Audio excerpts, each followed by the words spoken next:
Olive was standing in front of a clock tower that was next to a big old building. Nearby stood some people, all holding cameras and muttering. Hello, I'm Olive. Is there something wrong? She asked. You betcha, Olive, said one of the group. We've all been waiting for Big Ben here to chime at midday, but the clocks have stopped. It sounds like something's gone wrong. Sure has. Don't worry, I'll go and investigate. Olive opened a door at the bottom of the tower and climbed some stairs right to the top. She found herself in a huge room with a back-to-front clock face on each wall. The room was full of cogs, wheels, levers and pulleys, and at the top hung a giant bell. Oh, bother, bother, bother. Olive spied a spiky hedgehog poking at the cogs with a screwdriver. Hello, I'm Olive. Can I help? Hello, I'm Little Ben, keeper of the great clock. Oh, does that mean you look after Big Ben? Big Ben isn't the clock or the tower. It's the name of the big bell up there. Everyone gets that wrong. Oh, sorry. Well, I've learned something there. So why's the clock stopped? Oh, I just don't know. It's a mystery. Then Olive heard something. It was the sound of tweeting. A clock that stopped working. Some tweeting sounds. I think I may have an idea.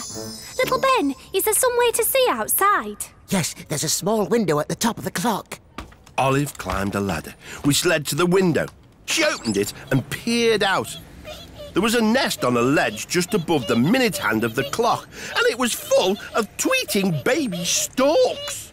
Oh, the stork's nest has jammed the clock hand. Oh, the clocks are all connected, you see. If one stops, they all stop. I need to move the nest to a safer place. Well, you'd better use this harness if you're going outside. Olive carefully climbed out of the window onto the clock face. Oh, it's a bit high. You're quite safe, Olive. Olive shimmied down the hour hand, then edged along the minute hand towards the nest. The crowd, watching below, gasped. Oh, wow. Olive grabbed the nest with the baby storks. She climbed back towards the window, carrying the nest. But as she reached the window, one of the baby storks fell out of the nest. The baby stork was falling towards the ground when suddenly, out of the sky, swooped the mummy stork, who caught the baby. Hurry back.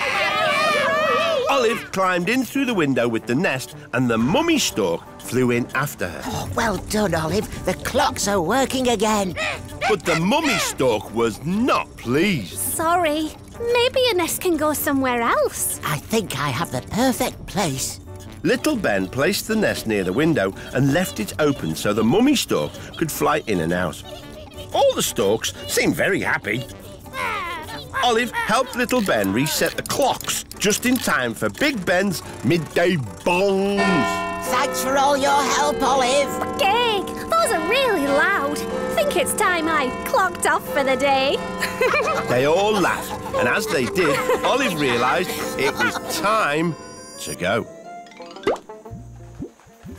Typical Olive, daydreaming again, said her mum. Gig, actually, I helped Big Ben go bong. Your head's been in the sand too long, dear, said Olive's dad. Her little brother laughed. But Olive wasn't listening. She was already dreaming of her next big adventure. Olive the Ostrich! Olive was standing next to lots of amazing cars lined up on a racing track. In each car sat a driver, and they were all revving their engines. Lots of excited people were watching from the stands, cheering and waving flags. One of the drivers was standing by the side of the track, looking very sad. Hello, I'm Olive. Are you okay? I'm Rhinoplasty. This is the Around the Island Grand Prix race, but I can't start because I've forgotten my special racing safety suit. I'm not allowed to race without it. Oh dear. And it's not long until the race starts, said Ryan, pointing to some traffic lights above the racetrack. I need a racing suit ASAP. Race begins in 1 minute. All around the racetrack, there were tents and flags and rows of bunting. Some people had just finished putting up the decorations and had left their scissors behind. A tent? Some scissors? I think I may have an idea. Ryan, why don't we make you a new racing suit using one of those tents? Great idea, Olive. Olive grabbed the pair of scissors and started cutting up the tent. She got so carried away, she made herself a racing suit too. Here we go, Ryan. A suit for you and a suit for me. Well, let's put them on, said Ryan, holding his suit in front of him. It's not long until the race starts. Drivers, get ready! Olive and Ryan put their suits on. But there was a problem. Olive had forgotten to make footholes in her suit and had forgotten to make armholes in Ryan's suit. I can't race without my arms free, cried Ryan. I know. We can drive the car together. You work the pedals and I'll steer. You know, that might just work, Olive. Ryan ran towards the car and Olive hopped along behind. They climbed into the car and fastened their seatbelts just as the traffic light turned from amber to green. All the other cars sped off from the starting line. Ryan and Olive were left behind. Ryan hit the pedals and they zoomed off. Olive and Ryan raced around the track. Olive turned out to be an excellent driver. They were overtaking the other cars and catching up with the leaders. Soon, they were in second place. If we can just overtake this last car, then we'll win, shouted Olive. Ryan gave an extra burst on the pedals, and they were just about to overtake the leading driver when he swerved right in front of them. Olive had to steer the car through into the pits. Everyone jumped out of their way as they sped past all the tents before screeching back onto the racetrack again. Oh, that crocodile's still in the lead, shouted Ryan. Olive and Ryan made one last effort, but it was too late. They came in second, right behind that crocodile. Oh dear, I was hoping we'd win. Oh, brilliant driving, Olive. Second place is fantastic. Ryan lifted Olive high on his shoulders, and the crowd went wild. Olive was awarded a special champion's wreath for Most Brilliant Driver. I love racing. It gets me all revved up. Chuckled Olive. They both laughed, and as they did, Olive realised it was time to go.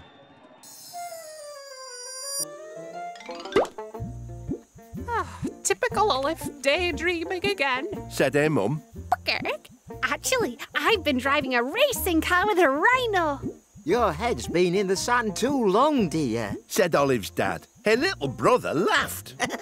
But Olive wasn't listening. She was already dreaming of her next big adventure. Olive the Ostrich! Olive was standing in a park surrounded by tall buildings with lots of windows. Nearby, there were some kids riding about on BMX bikes. Oh, these buildings look very tall. She was wearing a blue hooded tracksuit and shiny silver trainers.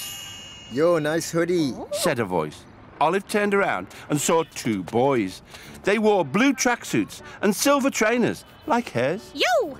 Hello, I'm Olive. Yo, Olive, I'm Ash. This is Sam. We're two of the super fast feet crew, the flyest dance crew around. Oh, what sort of dancing do you do? Street dancing, and we're competing in a big competition today. Problem is, our flipper Darren is stuck in a traffic jam. Without him, we can't do our routine, so if he doesn't make it in time, we can't enter. What does a flipper do? We'll show you. Sam pulled out his phone and hit a button to play a video. It was the super fast feet crew performing a routine. That's Darren in the middle. He's about to flip. Hey, oh, yeah. Hey! Yo, Olive, you're wearing a hoodie and trainers just like ours. Maybe you could be our flipper for the competition. Well, I'd be happy to try, but flipping looks really difficult. It's not easy. You need to be able to jump really high.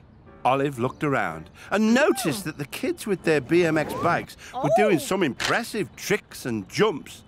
But one boy had a puncture and was pumping up his tyre. A bicycle pump? Trainers? I think I may have an idea. Olive walked over to talk to the boy. Excuse me, can I borrow your bike pump, please? Yeah, sure. Olive stuck the end of the bicycle pump into the sole of her silver trainer and began to pump. The shoe started to inflate. She did the same to the other one until she had created a pair of super bouncy super trainers. Ooh, okay. I'm very tall. Try a flip, suggested Ash. Olive started to bounce higher and higher, and then she did a double backflip. That was tight. It certainly was. Let's go, Olive. The competition starts soon. Darren was still stuck in traffic, so Olive performed with the super fast feet crew. The routine was going really well, and Olive did some amazing flips, bouncing on her super trainers. Soon, it was time for the big finish, a quadruple backflip from Olive. She bounced higher and higher, and then straight into the flip. But Olive had flipped too high. She lost control and couldn't stop flipping.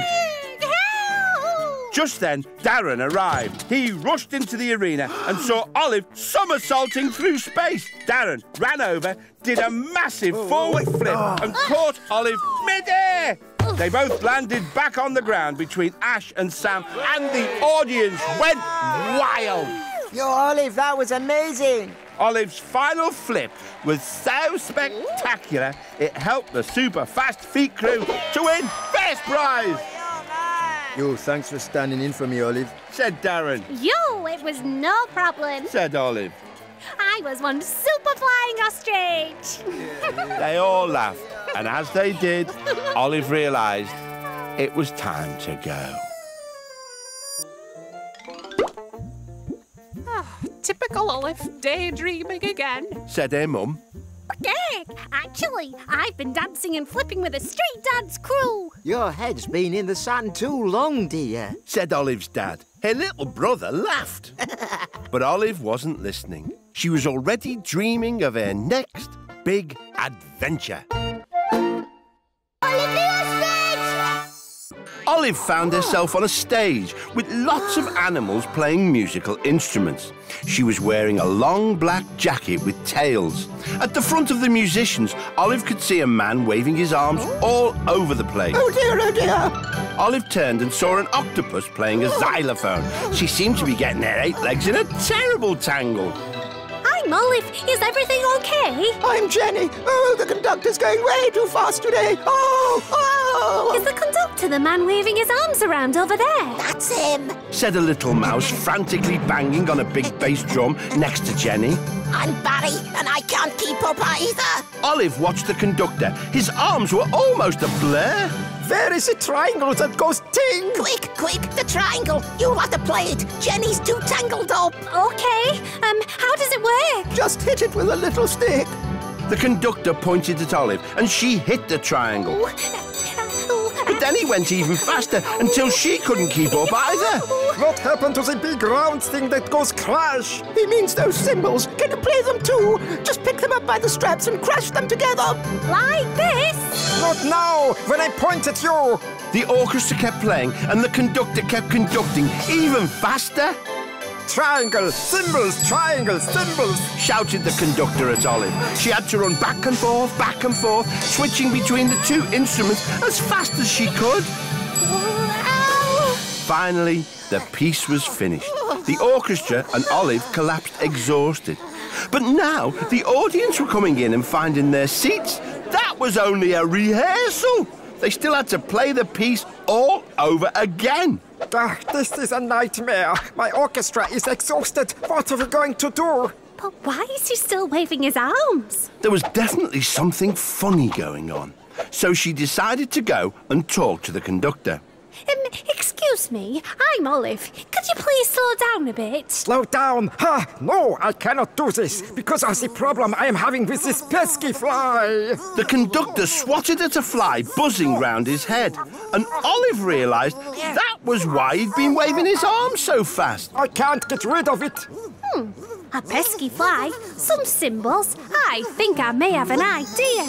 Olive grabbed the cymbals and set off, chasing the fly through the orchestra, over the cellos, round the tubas, in between the violins and under the piano. Come here, fly! The fly was pretty fast, but Olive didn't give up. Pecking! Then there was silence. Olive held the cymbals tightly together and listened. She could hear the fly buzzing around inside. The audience and orchestra all clapped loudly. That was the first ever performance of the Fly and Cymbal Concerto by Olive the Ostrich. The fly finally buzzed off, right out of the concert hall. Barry and Jenny ran over to Olive. Well done, Olive. You've got a real knack with those cymbals. Yes, that was amazing. It would be great if you could join our orchestra. Thanks for the offer, but I really must fly. They all laughed, and as they did, Olive realised it was time to go. Typical Olive, daydreaming again. Said her mum. Peck, actually, I caught a fly and played in an orchestra. Your head's been in the sand too long, dear. Said Olive's dad. Her little brother laughed. But Olive wasn't listening. She was already dreaming of her next big adventure.